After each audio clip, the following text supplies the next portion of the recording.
Hello दोस्तों। आज हम एक बहुत इंटरेस्टिंग प्रॉब्लम देखने वाले हैं सिक्वल की, जो इंटरव्यूज में बहुत बार पूछी जाती है। तो इसमें हमारी एक एम्प्लॉय टेबल है जिसमें एम्प्लॉयड है, फर्स्ट नेम है, लास्ट नेम है, सैलरी है, डिपार्टमेंट है और एम्प्लॉयमेंट ईयर है। अब सैलरी के हिसाब से, जो भी मेरी सैलरी है उसके हिसाब से मेरे को एक और कॉलम चाहिए, दैट इज सैलरी स्टेटस, जिसमें हमारी वैल्यूज होंगी depends on the salary, that whether the salary is low, medium और हाई। और इसका हमारे पास कैटेगराइजेशन है। लो सैलरी अगर ये 70,000 से कम है, मीडियम सैलरी इफ ये 70,000 और 80,000 के बीच में है, और अगर 80,000 से ज्यादा है तो it is a high salary. तो जब भी हमारा कैटेगराइज करना होता है हमको, जब भी हमको कैटेगराइज करना होता है तो हम यूज में लेते हैं केस स्टेटमेंट। तो जब भी आपको यहाँ पे सिर्फ एक एग्जांपल दिया गया है सैलरी के हिसाब से, बट आपसे कभी भी पूछा जाए to categorise something on the base of any column, तो आप हमेशा याद रखिए आपको यूज में लेना है केस स्टेटमेंट। और इसकी complexity I will say from simple to medium है। तो देखते हैं इसको सॉल्व कैसे करना है। How we can have one more column depends on my salary value, right. So let's have new query. पहले एक बार सारे कॉलम रिट्रीव कर लेते हैं।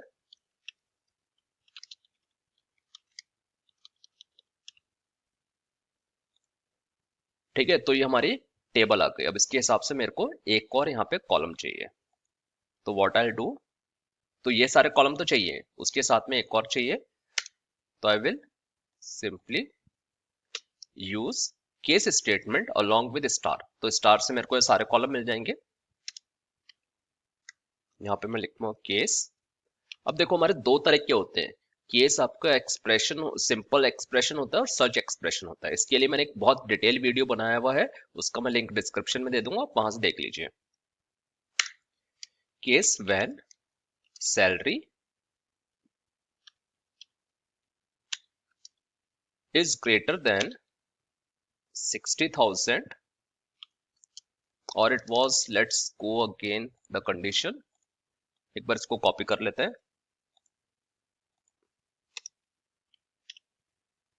if salary is less than 70,000,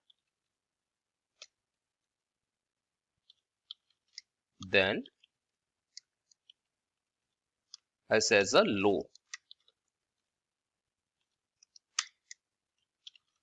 when salary is greater than 70,000, greater than equals to,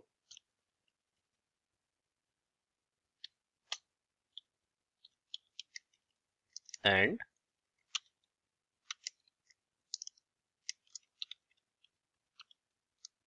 less than, salary is less than 80,000,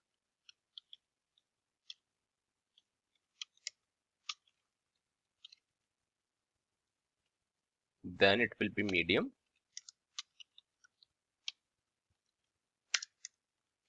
When salary is greater than equals to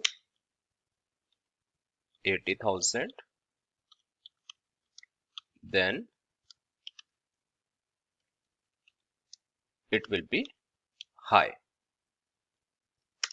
If it is not true for any of the scenario, which will not happen in this scenario, so I will say unknown.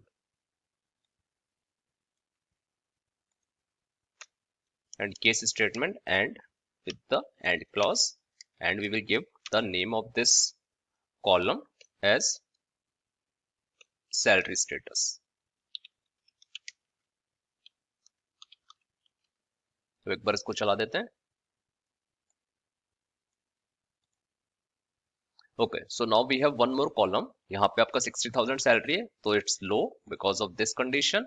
If it is 75,000, तो ये इस condition में fall हो रही है, तो it will B medium. और 80,000 है, that is greater than equals to, so equals to वाली कंडीशन ट्रू हो रही है, then it will be high. यहाँ पे 70,000, again it will be greater than or equals to 70,000, so it will be medium, and 90,000 will be high. तो दोस्तों हमने देखा यहाँ पे कि हम कैसे क्वेरी सॉल्व कर सकते हैं सिक्वल की, जहाँ पे हमको कैटेगराइज करना हो समथिंग, और इंटरव्यू के हिसाब से बहुत ज्यादा इंपॉर्टेंट है, बहुत बार पूछा जाता है, और ये क्वाइट सिंपल है, इट इज नॉट कॉम्प्लेक्स। बस आपको ध्यान रखना है, जब भी आपको कैटेगराइज करना हो something, use the case statement. उससे 99% इशू सॉल्व हो जाएगा, जो भी आपको सॉल्यूशन है वो आपका आ जाएगा। तो दोस्तों इस वीडियो के लिए बस इतना ही। अगर आपको वीडियो पसंद आया तो प्लीज चैनल को सब्सक्राइब करिए, वीडियो को लाइक करिए, शेयर करिए, और अगर आपके कोई सजेशन हो तो प्लीज कमेंट बॉक्स में प्रोवाइड करिए। तो दोस्तों बस इतना ही, मिलेंगे आपसे अगले वीडियो में। Thank you.